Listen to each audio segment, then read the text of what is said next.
Hello everyone, स्वागत है आपका एक और नई वीडियो में। आज की इस वीडियो में हम जानने वाले हैं architecture business cycle.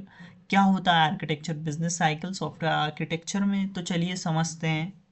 The architecture business cycle describes how software architecture comes into being and how it affects the organization, business goals and stakeholders involved in the software development process। तो दोस्तों, software architecture एक system का blueprint होता है, लेकिन ये architecture ऐसे ही एक दिन में नहीं बन जाता। ये अपने आसपास के environment, business goals, stakeholders और टेक्निकल कंस्ट्रेंट से क्या होता है, इन्फ्लुएंस होता है। और इंटरेस्टिंग बात बात तो ये है कि आर्किटेक्चर सिर्फ इन्वायरमेंट से इम्पैक्ट नहीं लेता, वो खुद इन्वायरमेंट को भी चेंज करता है। इसी प्रोसेस को हम कहते हैं आर्किटेक्चर बिजनेस साइकिल। सिंपल शब्दों में, architecture is both shaped by and shapes the environment around it. What is the main idea behind this? When you design a software architecture, it is not created in isolation। जब हम कोई architecture को design करते हैं तो वो अलग से किसी वैक्यूम में नहीं बनता। उसके पीछे कुछ बिजनेस के गोल्स होते हैं, जैसे the business goals of the organisation, the needs of the different stakeholders, exciting existing technical constraints and the skills and experience of the architect।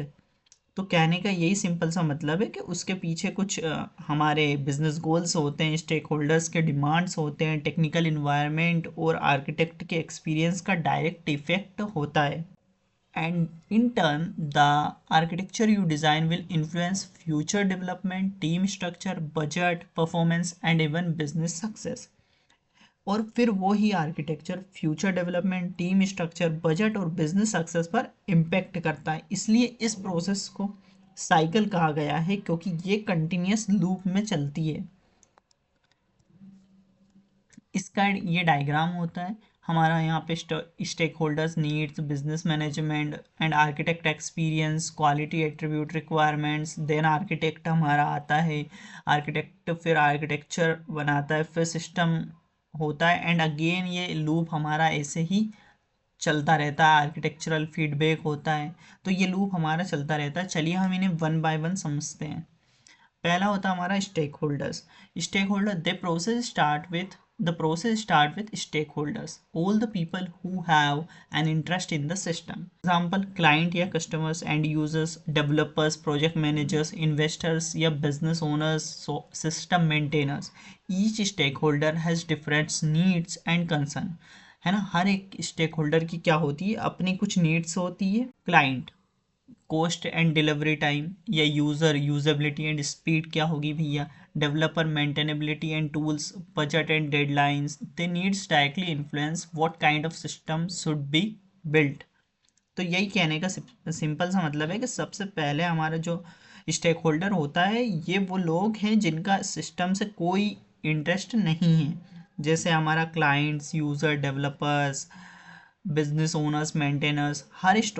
Her stakeholders के क्या होते हैं, अलग अलग कंसर्न्स होते हैं, जो हमने अभी देखे हैं कि ये कंसर्न्स होते हैं। जैसे कॉस्ट और डिलीवरी टाइम, यूजेबिलिटी और स्पीड, मेंटेनेबिलिटी और टूल्स, बजट और डेडलाइंस। तो ये सब मिलके क्या इन्फ्लुएंस करते हैं आर्किटेक्चर के इनिशियल डिसीजंस को। सेकंड होता है हमारा बिजनेस गोल्स। बिजनेस गोल्स में क्या होता है, stakeholders needs are converted into business goals. Stakeholders के नीड्स को कंपनी क्या करती है, बिजनेस गोल्स में कन्वर्ट करती है। जैसे we want a secure and scalable e-commerce platform, we need faster time to market, we want to reduce operational cost। तो these goals define what the organization wants to achieve with the software। ये goals ही बताते हैं कि organisation software से क्या achieve करना चाहता है, और इसी डायरेक्शन में आर्किटेक्चर हमारा डिज़ाइन होता है। थर्ड होता है हमारा organisational and technical context. Now the organisation and technology environment come into play. Organisational factors, company structure, budget and timeline, available skill set, development culture, agile, DevOps and all. So यहाँ पर क्या होता है, organisational and technical context में अब बात आती है रियल वर्ल्ड कंस्ट्रेंट्स की, जो आर्किटेक्ट के डिज़ाइंस को गाइड या लिमिट करते हैं, है ना। जैसे कंपनी स्ट्रक्चर हो गया हमारा, budget and timeline, developer skills, development culture, और टेक्निकल फैक्टर्स क्या क्या होते हैं, tools and frameworks, legacy system, development standards, these factor limit और guide what is possible for the architect. ये सभी ही इन्वायरमेंट डिफाइन करते हैं जिसमें आर्किटेक्ट काम करता है। फोर्थ होता है हमारा software architect. The architect sits in the middle of the entire process, they collect all the inputs from stakeholders, goals and environment and use their experience and knowledge to design the architecture। अब software architect क्या होता है कि यहाँ entry है हमारे software architect की, जो इस पूरी प्रोसेस को सेंटर पॉइंट है ना। इस पूरी प्रोसेस का कौन सेंटर पॉइंट है, हमारा सॉफ्टवेयर आर्किटेक्ट। सॉफ्टवेयर आर्किटेक्ट क्या करता है, हमारा सब इनपुट ले लेता है, जैसे स्टेक होल्डर्स से बिजनेस गोल्स हो गया, टेक्निकल कॉन्टेक्स्ट, तो इन सब को ये क्या करता है, ये एनालाइज करता है और अपने एक्सपीरियंस के बेस पर आर्किटेक्चर डिज़ाइन करता है। So the architect is act as a bridge between business and technology. Okay, so कौन सा आर्किटेक्चरल स्टाइल यहाँ पर यूज़ होगा, जैसे layered, micro services, client server, कौन से टेक्नोलॉजीज फिट होंगी और कैसे ट्रेड ऑफ्स हैंडल करेंगे, जैसे परफॉर्मेंस वर्सेस कॉस्ट, है ना। तो इन शॉर्ट में कहा जाए तो आर्किटेक्ट एक ब्रिज होता है बिजनेस और टेक्नोलॉजी के बीच का। ओके, फिफ्थ होता है हमारा software architecture, the output. After considering all inputs, the architect create the software architecture, the blueprint or high level structure of the system. It defines major components and modules, communication between them, data flow, design patterns, technology stack।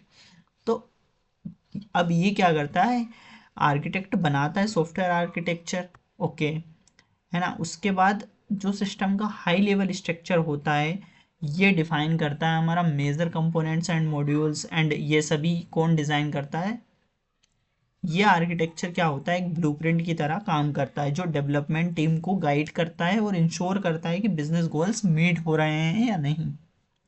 चलिए, six होता है हमारा architecture influence the environment, feedback loop. Once the architecture is implemented, it affect everything around it. It changes how team work, team structure, coordination. It affect product performance. It influence future decisions. It can even impact business strategy। तो कहने का ये मतलब है कि अब जब architecture implement होता है तो वो खुद अपने इन्वायरमेंट को इन्फ्लुएंस करता है। टीम स्ट्रक्चर, जैसे आर्किटेक्चर के हिसाब से टीम्स डिवाइड होती है, front end, back end, API. Product performance, तो स्पीड, रिलायबिलिटी, सिक्योरिटी इम्प्रूव होती है। फ्यूचर डिसीजंस, कंपनी डिसाइड करती है कि किस टेक्नोलॉजी को यूज़ करना है। इम्पैक्ट बिजनेस स्ट्रेटजी, आर्किटेक्चर से नए बिजनेस अपॉर्चुनिटीज़ भी मिल सकती है। द सक्सेस और failure of the architecture feeds back into the next projects planning, completing the cycle. अब ये सब मिलके एक फीडबैक लूप क्रिएट करते हैं जहां आर्किटेक्चर का रिजल्ट नेक्स्ट प्रोजेक्ट के डिज़ाइन को इन्फ्लुएंस करता है। सेवेंथ होता है हमारा the cycle repeats, because each new architecture is influenced by the previous one as result. The process never truly ends. That is why it is called a business cycle। अब ये process repeat हमारी होती रहती है क्योंकि हर नई architecture पुरानी architecture के रिजल्ट और एक्सपीरियंस पर बेस्ड होती है ना। इसलिए इसे कहा गया है हमारा बिजनेस साइकिल। एक एग्जांपल से हम इसे समझते हैं। Suppose a company wants to build a mobile banking app. Company एक मोबाइल बैंकिंग ऐप बनाना चाहती है। बिजनेस गोल, क्या क्या बिजनेस गोल्स होंगे, सिक्योर हो, स्केलेबल हो, फास्ट टाइम टू मार्केट हो। Stakeholders, customer, developers, bank management, regulators, technical environment, cloud infrastructure, API, mobile platforms. Architect microservices architecture choose करता है for scalability. Architect uses microservices for scalability, adopt strong authentication mechanism for security। तो microservices architecture ये choose करता है scalability के लिए और strong authentication लगाता है for security। This architecture now affect how teams are divided, front end, back end, API, है ना। तो ये आर्किटेक्चर क्या करता है कि टीम्स को डिवाइड होती है मॉड्यूल वाइज, जैसे front end back end API, cost optimise करता है। फ्यूचर एप्स के लिए क्या सेम आर्किटेक्चर यूज़ होती है यहाँ पर। That is how the architecture business cycle plays out, यही है हमारा आर्किटेक्चर बिजनेस साइकिल। तो आई होप गाइज ये आपको समझ आया होगा। मिलते हैं नेक्स्ट वीडियो में। Till then keep learning, keep growing. Thank you.